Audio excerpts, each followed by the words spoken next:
हरियाणा से जुड़ी हर latest update के लिए घंटी बजाएं और सब्सक्राइब करें STV हरियाणा न्यूज, सच के साथ खबरें बेबाक। इस वक्त एक बड़ी खबर आ रही है चंडीगढ़ से। INLD की प्रेस कॉन्फ्रेंस चल रही है इस वक्त की बड़ी खबर। अभय चौटाला कर रहे हैं प्रेस कॉन्फ्रेंस और सिरसा से चरणजीत सिंह अरोड़ी चुनाव लड़ेंगे, इस बात की घोषणा कर दी गई है।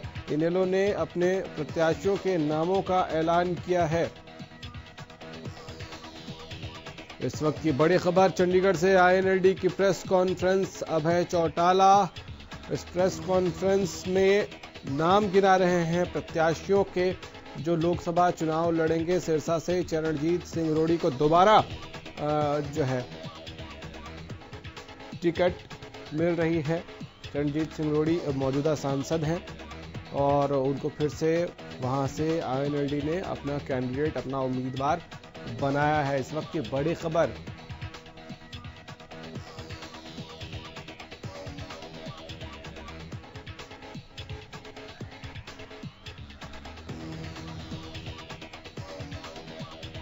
इनेलो ने प्रत्याशियों के नामों की घोषणा की है।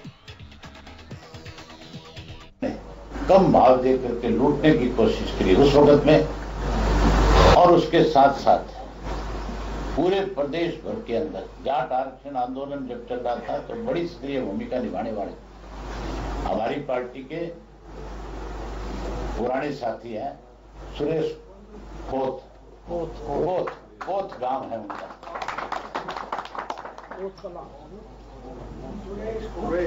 सुरेश कोथ। हमने किसान का प्रतिनिधित्व कर के लोकसभा में जाकर के इसके लिए फैसला लिया कि किसानों के समस्याओं को समझने वाले व्यक्ति को भी अब की बार हमें चुनाव मैदान में उतारना चाहिए, ताकि ऐसे लोग अगर लोकसभा में चुन करके जाएंगे तो 100% मान के चलो, क्योंकि वो किसान की छोटी से छोटी समस्या को अच्छे से जानते हैं। उन्होंने उन समस्याओं के साथ जूझने का काम किया, उन्होंने उनके लिए लड़ने का काम किया। इसके लिए सब हिसाब के साथ ही आज हमारे यहाँ आए हुए। पहले भी हमने डिस्ट्रिक्ट हेडक्वार्टर पे जाके चर्चा करी है और सबकी एक ही राय बनी कि इन्हीं को उम्मीदवार बनाया जाए ताकि किसानों का भी प्रतिनिधित्व लोकसभा में हो। उसके साथ साथ फरीदाबाद से हमारे पार्टी के प्रदेश के सचिव है, पूर्व में जिला अध्यक्ष रहे हैं, वो भी समाज सेवी भी है, श्री महेंद्र सिंह चौहान जो है। हमने अपने फरीदाबाद के सब लोगों से, पलवल के सब साथियों से विचार विमर्श के बाद फैसला किया है कि अब की बार महेंद्र सिंह चौहान को यहां से चुनाव मैदान में उतारा जाए। 4 जो शेष सीटें हैं, कुरुक्षेत्र है, कुरुक्षेत्र के साथ रोहतक है, महेंद्रगढ़ है और गुड़गांवा है।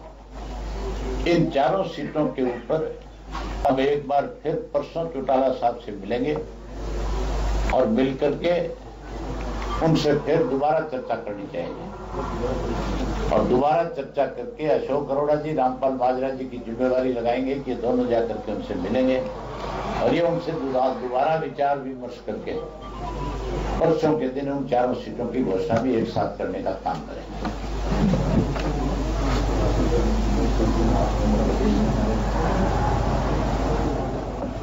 कोई आपकी तरफ से कोई क्वेश्चन है तो आप पूछ सकते हैं। को आपने जो कहा कि 2 करोड़ रुपए को मंजूरी करेंगे, 2 नहीं 10 करोड़ की। तो ये किस टाइम की घटना है, थोड़ा बता दें। ये सेशन के दौरान की घटना है। इनको सबसे ईमानदार सांसद का लो ये पकड़ो,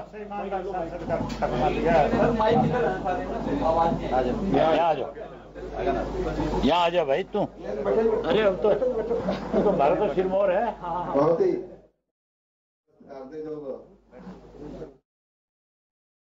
अभय सिंह चौटाला जी हासिम बच्चे है।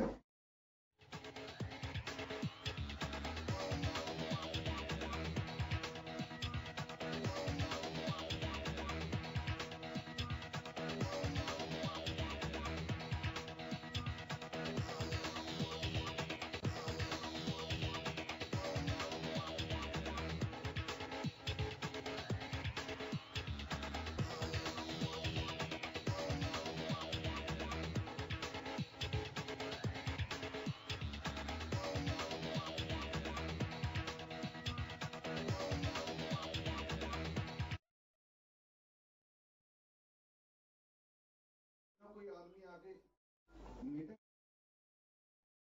ਗਿਆ ਸੀ। दो आदमी आए, बड़े जेंटलमैन ਸੀਗੇ, काला बैग ਸੀ ਉਹਨਾਂ ਕੋਲ, और ਮੈਨੂੰ ਅੰਦਰ ਕਮਰੇ ਦੇ ਵਿੱਚ 11 ਮਹੀਨਾ ਬਾਅਦ ਤੇ ਬਿਠਾ ਕੇ ਜਿਹੜੇ ਬਾਕੀ ਸਾਥੀ ਸੀ ਉਹਨਾਂ ਨੂੰ ਬਾਹਰ ਕੱਢਤਾ ਸੀ। और ਮੈਨੂੰ ਇਹੋ ਜਿਹੇ ਸਵਾਲ ਕੀਤੇ ਉਹਨਾਂ ਨੇ ਕਿ ਤੁਹਾਡੇ ਖੇਤਰ ਦੇ ਵਿੱਚ ਇੱਕ ਬਹੁਤ ਵੱਡੀ ਫੈਕਟਰੀ ਲੱਗਣੀ ਆ, ਉਸ ਫੈਕਟਰੀ ਦੇ ਵਿੱਚ ਵਿਦੇਸ਼ ਤੋਂ ਜਿਹੜੀ ਫੈਕਟਰੀ ਆਊਗੀ ਉਹਦੇ ਤੇ ਸਾਨੂੰ ਤੁਸੀਂ ਬੜੀ ਮਦਦ ਕਰਨੀ ਹੈ। ਮੈਂ ਕਿਹਾ ਵੀ ਜੋ ਮਦਦ ਹੋਊਗੀ ਤੁਸੀਂ ਮੇਰੇ ਏਰੀਆ 'ਚ ਫੈਕਟਰੀ ਲਾਓ ਔਰ ਮੈਂ ਮਦਦ ਕਰੂੰਗਾ। ਤਾਂ ਜਿੱਥੋਂ ਤੱਕ ਸਵਾਲ ਹੋਇਆ ਕਿ ਮਦਦ ਕਰਨ ਦੀ ਗੱਲ ਤੋਂ ਬਾਅਦ ਉਹਨਾਂ ਨੇ ਪੈਸਾ ਵੀ ਦੱਸਿਆ ਕਿ ਤੁਹਾਡੇ ਚੁਣਾਵ ਦੇ ਉੱਤੇ ਪੈਸਾ ਖਰਚ ਹੁੰਦਾ ਹੈਗਾ। ਕੰਪਨੀ ਵੱਲੋਂ ਉਦੇਸ਼ ਹੈ ਕਿ ਕਰੋੜ ਤੋਂ ਲੈ ਕੇ 10 ਕਰੋੜ ਰੁਪਏ ਤੱਕ ਕੰਪਨੀ ਤੁਹਾਨੂੰ ਪੈਸਾ ਦੇਊਗੀ। ਲੇਕਿਨ ਮੈਂ ਉਹਨਾਂ ਨੂੰ ਇੱਕੋ ਹੀ ਜਵਾਬ ਦਿੱਤਾ ਕਿ ਮੇਰਾ ਜੋ ਚੁਣਾਵ ਹੈ, ਚਾਹੇ ਤਾਂ ਐਮਐਲਏ ਦਾ ਸੀ ਚਾਹੇ ਲੋਕ ਸਭਾ ਦਾ ਸੀ, ਅੱਜ ਤੱਕ ਮੇਰੇ ਜੇਬ ਦੇ ਵਿੱਚੋਂ 5 ਪੈਸੇ ਨਹੀਂ ਲੱਗੇ। ਖਰਚ ਕਿਹਨੇ ਕੀਤੇ ਆ? ਇੰਡੀਅਨ ਨੈਸ਼ਨਲ ਲੋਕਦਲ ਪਾਰਟੀ ਨੇ ਅਤੇ ਸਾਰੇ ਵਰਕਰਾਂ ਦੇ ਸਹਿਯੋਗ ਨਾਲ ਮੈਨੂੰ ਜਿਹੜੀ ਜਿੱਤ ਮਿਲਦੀ ਹੈ। ਇਸ ਕਰਕੇ ਮੈਂ ਪੈਸਾ ਨਹੀਂ ਲਊਂਗਾ। ਅਗਰ ਤੁਸੀਂ ਪੈਸਾ ਦੇਣਾ ਹੈ ਤਾਂ ਉਹ ਕਹਿਣ ਲੱਗੇ ਜੀ ਜੇਕਰ ਤੁਸੀਂ ਪੈਸਾ ਨਹੀਂ ਲਾਓਗੇ ਤਾਂ ਸਾਨੂੰ ਕਮਿਸ਼ਨ ਕਿੱਥੋਂ ਬਣੂਗਾ। ਤਾਂ ਮੈਂ ਕਿਹਾ ਸੀ ਤੁਸੀਂ ਇੱਕ ਸ਼ਬਦ ਲਿਖ ਲਓ, ਜਿਹੜੀ ਫੈਕਟਰੀ ਉੱਥੇ ਲੱਗੂਗੀ 100-150 ਮੁੰਡਾ ਸਾਡਾ ਹੈ ਜਿਹੜਾ ਉਹਦੇ ਵਿੱਚ ਸੈੱਟ ਕਰ ਦਿਓ ਔਰ ਮੇਰੇ ਪੈਸੇ ਆ ਕੇ ਤੁਸੀਂ ਆਪਦਾ ਕਮਿਸ਼ਨ ਲੈ ਲਿਓ। ਇਹਨਾਂ ਗੱਲਾਂ ਕਰਕੇ ਉਹ ਫਿਰ ਮੈਥੋਂ ਚਲੇ ਗਏ। ਪਤਾ ਨਹੀਂ ਕਿੱਥੇ ਉਹਨਾਂ ਦਾ ਕੈਮਰਾ ਲੱਗਿਆ ਹੋਇਆ ਸੀ, ਮੈਨੂੰ ਤਾਂ ਇਹ ਨਹੀਂ ਪਤਾ ਸੀ ਕਿ ਕੌਣ ਆਦਮੀ ਆ, ਕਿਵੇਂ ਮਿਲਣ ਵਾਸਤੇ ਆਏ ਨੇ। ਮੈਂ ਤਾਂ ਨਾਰਮਲੀ ਸਮਝਿਆ ਵੀ ਨਾਰਮਲ ਹੈ, ਪਰ ਜਦੋਂ ਹੁਣ 5 ਤਰੀਕ ਨੂੰ ਜਿਹੜੀ ਸੀਡੀ ਉਹ ਲਾਂਚ ਹੋਈ ਆ ਉਦੋਂ ਪਤਾ ਲੱਗਾ ਕਿ ਉਹ ਆਦਮੀ ਸੀ ਜਿਹੜੇ ਮੈਨੂੰ 10 ਕਰੋੜ ਰੁਪਏ ਤੱਕ ਆਫਰ ਕਰਕੇ ਗਏ ਸੀ। ਸੋ ਮੈਨੂੰ ਪਤਾ ਸੀ ਕਿ ਐਸੇ ਪੈਸੇ ਹੈ ਜਿਹੜੇ ਸਾਨੂੰ ਦੇਣ ਵਾਸਤੇ ਆਉਂਦੇ ਨੇ, ਇਹ ਮਾੜਾ ਪੈਸਾ ਹੁੰਦਾ। ਅਸੀਂ ਇਸ ਪੈਸੇ ਨੂੰ ਨਕਾਰਨ ਦਾ ਕੰਮ ਕੀਤਾ। ਸੋ ਜਿੱਥੇ ਪਾਰਟੀ ਦਾ ਨਾਮ ਉੱਚਾ ਹੋਇਆ ਉੱਥੇ ਹਰਿਆਣੇ ਦਾ ਸਰਸਾ ਦਾ ਨਾਮ ਵੀ ਉੱਚਾ ਹੋਇਆ। ਸੋ ਮੈਂ ਤਾਂ ਸਾਰੇ ਭਰਾਵਾਂ ਨੂੰ ਹੱਥ ਬੰਨ੍ਹ ਕੇ ਬੇਨਤੀ ਕਰਦਾ ਕਿ ਜਿਸ ਤਰੀਕੇ ਦੇ ਨਾਲ ਮੇਰਾ ਮਾਨ ਸਨਮਾਨ ਹੋਇਆ, ਪਾਰਟੀ ਦਾ ਇੱਕ ਨਾਮ ਉੱਚਾ ਹੋਇਆ, परमात्मा इंडियन नेशनल लोकदल पार्टी ਨੂੰ दिन दोगुनी रात चौगुनी तरक्की करे। ਤੁਹਾਡੇ ਆਏ ਸਾਲ ਦਾ बहुत बहुत धन्यवाद। वाहिगुरु जी का खालसा, वाहिगुरु जी की फतेह। बैग लेके आए थे, पैसा दिखाया था वो, दिया था पैसा। बैग लेके आए सी जब होली जिन्हें ਆਪਾਂ ਤੂੜੀ रोड ਤੇ ਨਾ ਇਸ ਕਰਕੇ ਪੈਸਾ ਦਿਖਾਇਆ। 2-2000 ਦੇ ਨੋਟ ਸੀ, 2-2000 ਦੇ ਨੋਟ ਸੀਗੇ ਵੀ ਕਿਸੇ ਤਰੀਕੇ ਦੇ ਨਾਲ ਮਤਲਬ ਨਜ਼ਰ ਪੈ ਜੇ ਤੇ ਆਪਣਾ ਮੰਗ ਲਵੇ। ਲੇਕਿਨ ਮੈਂ ਇੱਕੋ ਗੱਲ ਕਹੀ ਸੀ ਕਿ ਪੈਸਾ ਮੇਰੇ ਲੱਗਦਾ ਹੀ ਨਹੀਂ। इंडियन नेशनल लोकदल पार्टी का वर्कर ही पैसा खर्च करता, पार्टी भी पैसा खर्च करती है और वर्कर अपनी जेब से पैसा खर्च करता। मैं तो $1-2 लाख रुपया लाना, वो भी अपनी गड्डी से तेल पाना, दूसरी गड्डी से तेल नहीं करे पाया। बहुत धन्यवाद। ये बाकी के 4 कैंडिडेट जी, इस पे क्या विपक्षी पार्टियों की भी आप देखेंगे स्ट्रेटेजी उसके हिसाब से? हमने अपने सारे साथियों से आज विचार किया, उनमें हर जिले के हमारे जो है अलग अलग लोकसभा क्षेत्र के 10 के 10 लोकसभा क्षेत्र के पार्टी के साथी यहाँ मौजूद हैं और सबसे हमने चर्चा करी। तो सबकी राय बढ़ी कि एक बार फिर से इन 4 सीटों के लिए जो जो लोग चुनाव लड़ने की इच्छुक हैं उनके बारे में चौटाला साहब से फिर से आप विचार विमर्श करके आए। इसकी जिम्मेवारी रामपाल माजरा जी की और अशोक अरोड़ा जी की हमने लगाई है।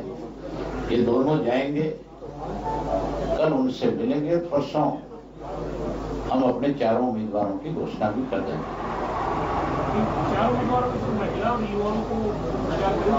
हमने युवा तो एक ऑलरेडी जो सोनीपत की सीट है वो युवा साथी भी है, उसकी उम्र 40 वर्ष से कम है, तो हमने युवा को टिकट दी है। कहीं महिला को भी कंसीडर किया जा सकता है।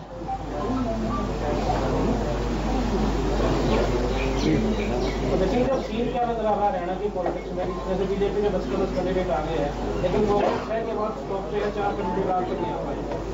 और आपकी बीजेपी की तो मुझे बताने की जरूरत नहीं, आप लोग सारा दिन सोशल मीडिया पे देखते भी होंगे, आप स्वयं भी सोशल मीडिया पे पोस्ट डालते होंगे किस तरह से बीजेपी के लोग आज जब वोट मांगने के लिए निकलते हैं तो उनको लोगों के गुस्से का सामना करना पड़ता है। कोई एक विधानसभा क्षेत्र, कोई ऐसा एक लोकसभा क्षेत्र नहीं है जिसके अंदर बीजेपी के लोगों को लोगों के गुस्से का सामना ना करना पड़ा। कहीं लोग काले झंडों से स्वागत कर रहे हैं, कहीं लोग सवाल और जवाब पूछ करके उनको उनके 5 वर्ष के कार्यकाल की याद दिलाने का काम करते हैं।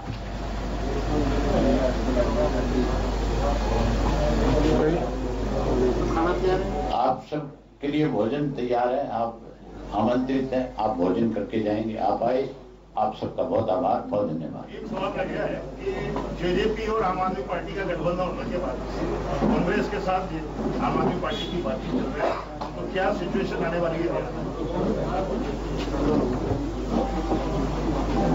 जिन लोगों को अब तक जमीन तलाशने में इतना टाइम लग गया,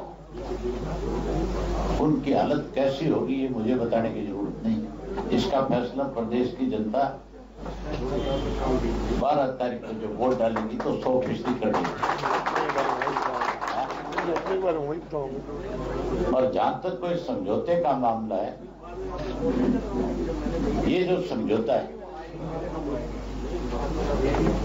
ये राजनीतिक स्वार्थ के लिए नहीं है, ये कोई राजनीतिक ताकत बढ़ने के लिए नहीं, ये कांग्रेस और बीजेपी को सत्ता से बाहर करने के लिए भी नहीं है। ये समझौता तो केवल चौधरी ओम प्रकाश चौटाला को कैसे जेल की सलाखों के पीछे रखा जा सके इसके लिए है। और ये जो समझौता हुआ है, इससे हरियाणा प्रदेश का हर किसान जो खेती करने वाला है, उस किसान के साथ एक बड़ा धोखा है। आप पार्टी के जो संयोजक हैं, जो दिल्ली के मुख्यमंत्री अरविंद केजरीवाल, उन्होंने पंजाब के अपने मैनिफेस्टो में ये बात लिखी है कि अगर हमारी पंजाब में सरकार बनती है तो पंजाब से एक बूंद पानी किसी दूसरे राज्य को नहीं दिया जाएगा। ये तो हमारे यहाँ भारतीय जनता पार्टी की जो सरकार है वो कमजोर लोगों के हाथ में है। और ये बात आज नहीं, पहले दिन से कही जा रही है कि नेतृत्व जो है, ये ठीक है कि सरकार बीजेपी की बन गई, लेकिन ऐसी सरकार बनी है जिसने हरियाणा प्रदेश को समय समय के ऊपर देश और दुनिया में बदनाम किया है। वहीं हरियाणा प्रदेश की जब अनदेखी पंजाब के लोग कर रहे थे, जब हमारी SYL नहर के ऊपर निर्णय सुप्रीम कोर्ट से आ गया था, उस निर्णय को लागू करवाने में सरकार विफल होगी, कमजोर पड़ गई, तो ऐसे लोगों के हौसले बढ़ गए। अगर हमारी सरकार हरियाणा प्रदेश में सुप्रीम कोर्ट के फैसले के समय में आज होती तो 100% दिल्ली के मुख्यमंत्री ने जो अपने मैनिफेस्टो में लिखा था, मुनक हेड से गेट बंद करके उस मुख्यमंत्री को नाक रगड़वा करके और माफी मंगवाते, पहले इस बात के लिए माफी मांगो, फिर पानी दिल्ली को देंगे। और हमारी सरकार बनने के बाद ये हमारा फैसला है कि हर हालत के अंदर हम SYL नहर का पानी जो है वो लेंगे, सुप्रीम कोर्ट के फैसले को लागू कराएंगे। इसके लिए चाहे मुड़क से नहर बंद करनी पड़े, चाहे पंजाब के साथ लगती हुई हरियाणा की सारी सीमाओं को सील करना। चुनाव के समय में दल बदलू को किस तरह देखते हैं? जो दल बदलते रहते हैं चुनाव के मौसम में, उसको आप किस तरह? हरियाणा में आया राम गया राम की नई बात नहीं है। इस देश में शुरुआत यहीं से हुई है, लेकिन जिस किसी ने भी दल बदले उनका राजनीतिक भविष्य खत्म हुआ है। अब भी जो लोग कहीं दल बदल करके गए हैं, उन लोगों को राजनीतिक भविष्य पे पहले से ही क्वेश्चन मार्क लगे। और 100% लोकसभा के बाद विधानसभा के चुनाव के बाद ना लोकसभा का दरवाजा देखेंगे और ना ये विधानसभा में पहुंच पाएंगे। अकाली दल और भाजपा के गठबंधन को किस तरह देखते हैं? क्योंकि वो हमेशा विरोध करते हैं। जैसा आम आदमी पार्टी का और जेजेपी का गठबंधन है, वो भी उसी तरह का अकाली दल का बीजेपी का गठबंधन। अकाली दल ने तो सबसे पहले विरोध किया था। हमारा और अकाली दल का आपस में राजनीतिक गठबंधन था। हमारा बादल साहब के परिवार के साथ आज भी पारिवारिक संबंध है और हमने बड़े खुल करके ये बात कही है कि हमारा पारिवारिक संबंध हमेशा रहेगा। लेकिन कोई हरियाणा प्रदेश की अनदेखी करे, हम उसको बर्दाश्त नहीं करेंगे। बीजेपी ने कहीं अपनी हार को सामने खड़ा देख करके हरियाणा प्रदेश के हितों को जिन लोगों ने अपनी विधानसभा के अंदर रेजुलेशन ला करके रोकने का काम किया, अगर वो उनके साथ हाथ मिलाते हैं तो हरियाणा की जनता उनको भी सबक 100% सिखाएगी। सर, आज आपने घोषणा की है सीटों की, 2 दिन पहले कार्रवाई की गई है ईडी के द्वारा, जिसमें आपके लिए भोजन तैयार है। कोई काम नहीं है।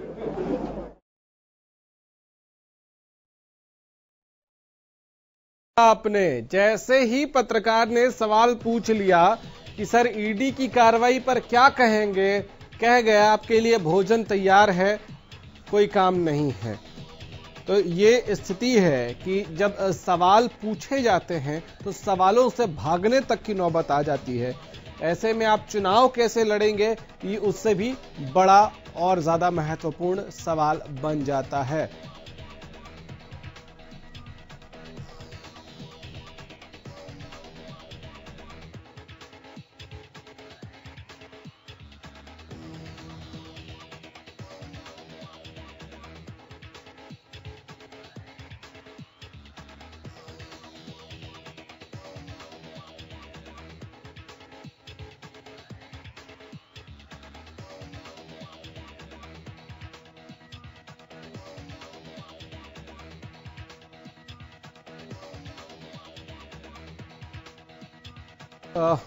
पॉलिटिकल एक्सपर्ट के तौर पर स्टूडियो में मौजूद हैं। सुरेंद्र जी, आपने ये सारा सुना, लेकिन हम शुरुआत उम्मीदवारों के ऐलान और उम्मीदवारों पर जाने से पहले ये जो आखिर का चंक आया जिसमें ईडी की कार्रवाई ओम प्रकाश चौटाला के खिलाफ जो हुई, उस पर पत्रकार ने सवाल पूछा, उसका जवाब जो आया अभय चौटाला से वो भी आपने सुना। क्या चुनावी मौसम में इस तरह के सवालों को टालना या इनसे भागना आईएनएलडी जो पहले से ही संघर्षरत है उसके लिए और ज्यादा घातक नहीं होगा?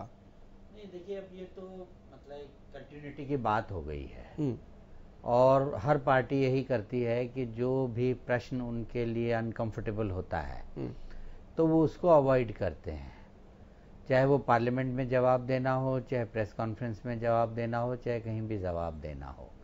अब ओम प्रकाश चौटाला जी तो जेल में हैं, सजा काट रहे हैं, सबको मालूम है, और उनके खिलाफ जो कार्रवाइयाँ चल रही हैं वो भी सबको मालूम है, और इनका अपना भी आय से अधिक का मामला चल रहा है। तो ये तो सब जो इश्यूज हैं वो चलते रहेंगे। प्रश्न ये है कि हरियाणा की राजनीति में आज के दिन लोकसभा चुनाव में अब इनेलो कहाँ स्टैंड करती है। इम्पोर्टेंट बात ये है कि ये खाली चुनाव लड़ रहे हैं ताकि इनके अपने जो वर्कर्स हैं, कार्यकर्ता हैं, वो सब जगह बने रहें, या वाकई आप हरियाणा की जनता समझती है कि भाई इनेलो टक्कर में है, लोकसभा चुनाव में किसी को हराने की या अपने कैंडिडेट्स को जिताने की स्थिति में है। तो मैं समझता हूँ कि जब से इन दोनों पार्टियों का विभाजन हुआ है, मतलब अपनी ही पार्टी का जिस तरह विभाजन हुआ है और 2 पार्टियां बनी हैं, उसके बाद से इनेलो अभी तक उससे रिकवर नहीं कर पाई है, संभल नहीं पाई है, और जींद का उपचुनाव उसका एक उदाहरण है। और अभी भी मतलब उदाहरण भी ऐसा है कि मतलब इतने कम वोट आना एक पार्टी को, जमानत जब्त हो जाना। हाँ, जमानत जब्त तो खैर ज्यादा वोट पे भी होती है, लेकिन 4-5 हजार वोट लेके आना। तो इस समय मैं ये समझता हूँ कि ये अपने एक अस्तित्व की लड़ाई है इनकी कि भाई चलो लोकसभा भी लड़ो, कैंडिडेट खड़े करो, थोड़े वर्कर जुड़ेंगे, फिर आगे देखेंगे। अदरवाइज मैं नहीं समझता कि लोकसभा में इनकी कोई ऐसी स्थिति है जिसपे हरियाणा की जनता ये समझती है कि हाँ भाई इनसे हम ये उम्मीद कर रहे हैं कि इनके कैंडिडेट जीत के आएंगे।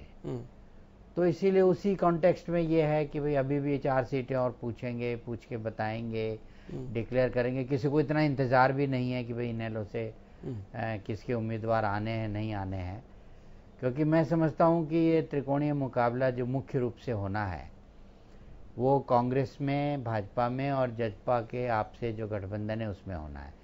लेकिन आपके गठबंधन को लेके भी अभी कुछ क्लैरिटी नहीं है। कल फिर खबरें आ रही हैं कि भाई कांग्रेस से उन्होंने फिर कहा है कि भाई आप 18 सीटों पे बैठ के करिए, मतलब 10 हरियाणा की, 1 चंडीगढ़ और 7 दिल्ली की। वो कह रहे हैं हम आपको 3 सीट छोड़ने को तैयार हैं, वो कह रहे हैं हमें 4 सीट दीजिए। तो ये सब मतलब उधर से फिर एक आया बयान कि भाई अगर कांग्रेस से समझौता करती है आप तो फिर जजपा बाहर निकल जाएगी। तो फिर जजपा कहाँ जाएगी, उसके कैंडिडेट क्या उनकी अभी अल्टरनेटिव तैयारी है, वो भी इंतजार कर रहे हैं। ठीक है, हम इस पे कंटिन्यू करेंगे। हमारे साथ प्रवीण अत्रे साहब INLD से जुड़ गए हैं। प्रवीण जी, 6 कैंडिडेट्स आप लोगों ने घोषित कर दिया, उसमें से एक आपके मौजूदा सांसद हैं। कितनी तैयारी है आप लोगों की और कितनी मजबूती आपको दिखती है, खास तौर से तब जब आपकी पार्टी दो फाड़ हुई, उसके बाद जींद का चुनाव हमने देखा और लगातार आपकी पार्टी से पलायन भी हमने देखा है। तो ऐसे में क्या लोकसभा चुनाव की तैयारियां मजबूती से हैं? ये सवाल आपने मुझसे पूछा क्योंकि मैं आपकी आवाज पहले सुन नहीं पाया था। जी सर, आप ही से पूछा है।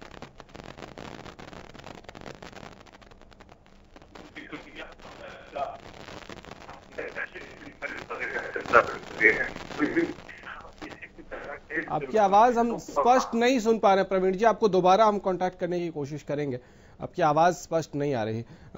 सुरेंद्र जी, ये एक बड़ा सवाल है और हम लगभग इसी पे चर्चा कर रहे हैं कि INLD के पास खोने के लिए क्या है और पाने के लिए क्या है इस वक्त। एक उनके पास सांसद है और उस अगर सीट की भी हम लड़ाई अगर देखें तो सिरसा में इनकी स्थिति बहुत बुरी हुई है पिछले कुछ दिनों में। सिरसा में हमने देखा है कि किस तरह से बीजेपी ने सुनीता दुग्गल उतार दिया, अशोक तंवर कांग्रेस की तरफ से हैं और इनकी तरफ से जो मौजूदा सांसद हैं वो हैं।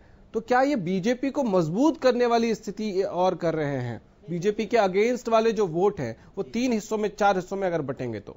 नहीं, देखिए वो तो जब भी ज्यादा पार्टियां चुनाव लड़ती हैं और 1 to 1 चुनाव नहीं होता है तो नेचुरली जो भी मजबूत दल है उसको फायदा होता है। हरियाणा में चूंकि आज की डेट में बीजेपी है तो उनको फायदा होगा, क्योंकि जो भी एंटी बीजेपी वोट है वो सब जगह डिस्ट्रीब्यूट हो जाएगा।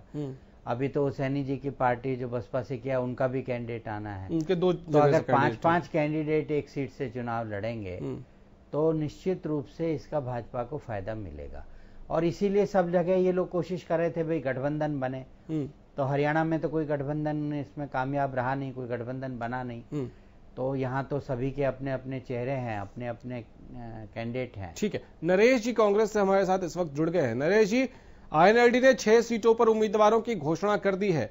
INLD की जो मौजूदा स्थिति है और जो मौजूदा हालात हैं उनकी पार्टी में फूट के बाद, क्या आपको लगता है वो सिर्फ इसलिए उनको चुनाव लड़ना उनकी मजबूरी है क्योंकि जो कार्यकर्ता बचे हैं, जो नेता बचे हैं, उनको इंटैक्ट रखने की जरूरत है, या सच में कोई किसी फाइट में नजर आ रहे हैं आपको? नहीं, देखिए वैसे तो पूरे 4.5 साल इनेलो ने बीजेपी की बी टीम के रूप में काम किया है और जींद का चुनाव एक ताजा उदाहरण आपके सामने, बहुत पुरानी बात नहीं हुई है।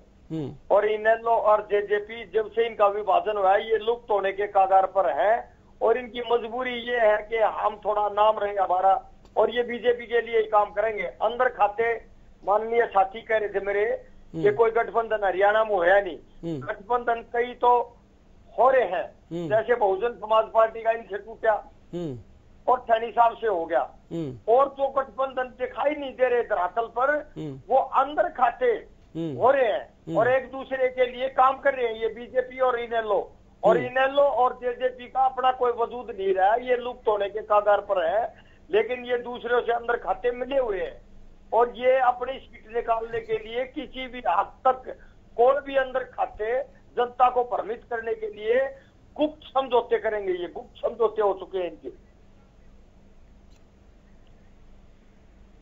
हेलो, चलिए बहुत शुक्रिया नरेश जी आपका हमसे बातचीत करने के लिए। चलिए सुरेंद्र जी आपका भी बहुत शुक्रिया, अभी इतने ही की इजाजत हमको वक्त देता है, लेकिन ये बहुत इंटरेस्टिंग है कि एक एक सीट से 5-5 अलग अलग पार्टियों के उम्मीदवार जब लड़ेंगे तो चुनाव इंटरेस्टिंग हो ही जाएगा। फिलहाल इतना ही, इजाजत दीजिए, नमस्कार।